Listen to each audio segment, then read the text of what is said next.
So, some months ago, I made an episode about a cult from Nigeria by the name of the BCS. BSC, what is it? Yeah, basically the Brotherhood of Cross and Star. That was the name of the cult, led by a man by the name of Olumba Olumba Opu. These mandems that you see up there. Now, in my previous episode, I spoke about him as a person I had done videos, like in previous channels that I had, all the way going back to about 2014, 2015. There's been a recent uproar in that church, in that cult, you may call it so.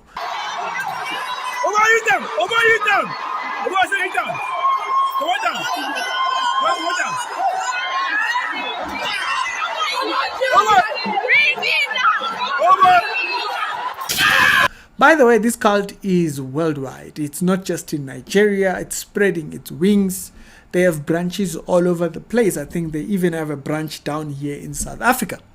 Why did I make this video? I made the video to protect the legacy of Leader Olumba Olumba. And then somebody asked me that, why am I talking about protecting the legacy of somebody whose son is on the throne and all that? What is my business with the family and all that? Let me quickly tell you people, Leader Obu ceased to be the father of any particular child from the moment he opened a kingdom here on earth. I'm talking about it right now because there has been kind of like a little bit of a friction in that church, or in that let's stop saying church.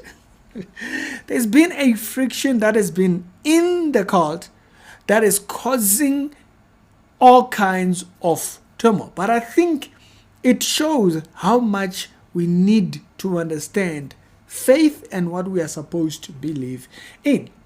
If all humankind has been created by one being, therefore, that one being has but one way for us to reach him. The BCS believes that their leader is the way. They believe that Olumba Opu is the one who fashions a way for them to reaching up to God. Ridiculous, I know. But that's what this church believes. But not only is that what this church believes, there are people who actually stand against this doctrine at the way in which it is being taught right now. But quickly tell you people, Leader Obu ceased to be the father of any particular child from the moment he opened a kingdom here on earth, established a kingdom, and got us all baptized into that kingdom in the name of the Father, Son, and the Holy Spirit. And we started abiding by his words. And that's why he kept saying in his gospels, I don't have a son, I don't have a child. Nobody's my child. Don't come and sit here and say you are my child. And so you begin to mess around. My child is the person who hears my words and puts it into practice. If you never heard that, go and check the Soul Spiritual Gospels. You hear that. He's got no son. His children are those who hear his words and do them. If you do things that destroy his legacy, things that challenge his words, things that mess his words, puts his word, his entire work and journey. This man worked for over 44 years, establishing a very solid, beautiful organization that you come and sit pretty on it and start shitting on it, messing it around, and you don't want anybody to talk. I know that a lot of you know what I'm saying, but you are just too afraid to talk. And I was surprised that among those who were reacting, I saw one of the king's baby mamas. One of the king's baby mamas had the temerity, had the effrontery to come and also be talking. Really? Helena Kadu, really? You wanted to teach us about spirituality of colors. What do you know about spirituality? If you knew something about spirituality, will you join the 144 pew? Well, in fact, when you were joining the 144 pew, what was your intention? Helena Kadu, I'm addressing you. When you joined the 144, as you left your father and your mother's house to go and join 144,000 virgins, what was your intention? Were you going there to be a baby mama to the king? The same man you say is Christ. Who are we talking about here? Are we talking about Jesus or we are talking about Solomon? When we go to the world to preach and talk about the Christ and talk about the kingdom, do we tell people that the king is Christ reincarnate or Solomon or King Solomon? Because the fruits of Jesus Christ, the qualities of Christ, they are there. They are glaring for everybody to see. It is not fruits of fornication and adultery. It is not fruits of recklessness. It is not fruit of vindictiveness. It is not fruit of wickedness. It is not fruit of murder. It is not fruit of unforgiveness. And those are not the fruits of Christ. The other day, I was forced to call his grace, Archbishop Baroque, who is my father and friend. I asked him, I said, because the Holy Father, to the best of my knowledge, when the Holy Father was introducing the king, he said, this is King of Kings. He never said King of Kings and Lord of Lords. And there had never been a place where he said, this is the Christ, or this is Jesus Christ. If there is, I stand to be corrected. Give me an audio from the Holy Father's voice or a video from the Holy Father saying that. He had only called him King of Kings. Then his grace or rock started far back in through his book beyond 1998 or so. He started, all this Jesus Christ ideology. And today the thing is an embarrassment because the fruits of Jesus are not showing on the man. You, Helena Kado, had the effrontery to come and be talking on Facebook. Your son should be about 13, 14 years old now, that you had for the king. Who got you pregnant, by the way, when you were still a 7144? You were still a 7144 when you got that pregnancy. And you have the effrontery to come and be talking. If Mother Esther was your mother, do you think you would have been happy with what you have done? You people don't have shame. You don't have conscience. And that is what, over 20-something years, that's what the king's administration has been about. Developing religious rascals who lack shame. You do something that's very terrible and you are owning up and talking. Overeat them! Overeat them! Overeat them! Go down! Go down!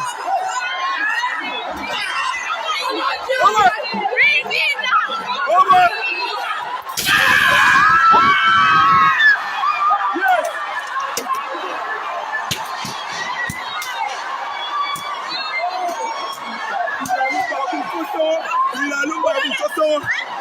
Hey, no! This is who we are worshiping. This is who we are worshiping. So this uproar it's coming up because there are certain areas where they differ. Now, bear in mind, it's within the same cult. They are now starting to say, you know what, we don't believe this portion of the doctrine, we don't believe this portion of the doctrine, we don't believe this portion of the doctrine. Nothing here that's been talked about goes back to fundamentally what God has assigned to mankind. They're not looking back into the Bible or to doing any of those breakdowns. Nope, don't get that twisted. These people are merely saying, according to the church father, original Olumba Olumba Opu, this was not the doctrine. So, although you see what's happening right now, don't get it twisted. It's just them arguing about what they believe was the foundation. And this can be exhibited by one of these videos of the Mandems, who was actually speaking about what the doctrine of the church is. You are the reason the king cannot build the supreme temple. People like you, people like Helena Kado, who he spends money buying houses and buying cars, and numerous other concubines. Look, I have your list here. All of you, the over 300 and something, 144,000 virgin members who entered the king's bed. I have your names, I have your names, including other people's wives and daughters and mothers. I have. If you push me, if you come here again and talk nonsense, I will release the names. Ask him, I said, because the Holy Father, to the best of my knowledge, when the Holy Father was introducing the king, he said, this is King of Kings. He never said King of Kings and Lord of Lords. And there had never been a place where he said, this is the Christ, or this is Jesus Christ. If there is, I stand to be corrected. Give me an audio from the Holy Father's voice or a video from the Holy Father saying that. He had only called him King of Kings. Then his grace or rock started far back in through his book beyond 1998 or so. He started, all this Jesus Christ ideology. When you listen to his video there, you will notice that he isn't saying that the church is wrong, according to the Bible. He's saying that the doctrine was overly extended, kind of like what's happening in the Shembe movement. It's just, he's saying the original Olumba Opu said that this son of his was King of Kings, not the Lord of Lords. So as if Lord of Lords means Jesus, but King of Kings doesn't mean that. And so that's what he says. And so, but you can see if you read what King of Kings stands for, it is son of David. It's not some guy in Nigeria. Okay, King of Kings is speaking about the son of David, which is Jesus Christ, when he rules on the earth physically, so within the millennial period. But because they are not using the Bible, they are describing this doctrine by church fathers that, the older leaders and so forth. It creates all kinds of fuss. But now, in order for him to prove that he is in the right, he's choosing to go and actually expose other scandals in the church. This video was I actually gathered the information for this video like a while ago. I just never made a video about it, but I'd gathered the full story, all the fights. But you know, phones, silly phones, they don't store everything, and so I need to stop using the phone to store everything. I would have stored it a little bit. The fights were worse. Okay, this is nothing. What I'm showing you right now, this is a portion of the argument.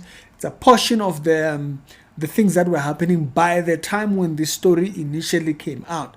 I think I researched it for like a week, and I just got tired of watching all kinds of different arguments. So if you probably went online and looked up this fight, you will find footage that goes for a very long time. The man then who's making a video over there, he speaks about scandals in the church, the scandals that the leader himself is involved in. He speaks about baby mamas and people that have passed away. People, he has kids who are over 15 years old. All kinds of things. Now, falsehood allows people to involve themselves into debauchery. Don't ever think falsehood is just because they don't want to learn the Bible or they just don't believe the Bible. That's not really it.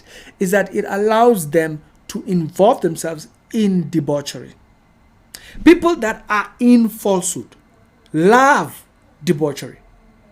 And this is the thing that I wanted to really hammer down on this video. I think sometimes people just kind of get it twisted. They think, you know, did they just misinterpret a verse? Did they just... No. A lot of people in falsehood, a lot of people in false churches love debauchery. Multiple baby mamas. And he even mentions that some of them don't even work, nothing. They're eating church money and whatnot. And he's like, you know, we're trying to save the church. No, there's no church there. Why?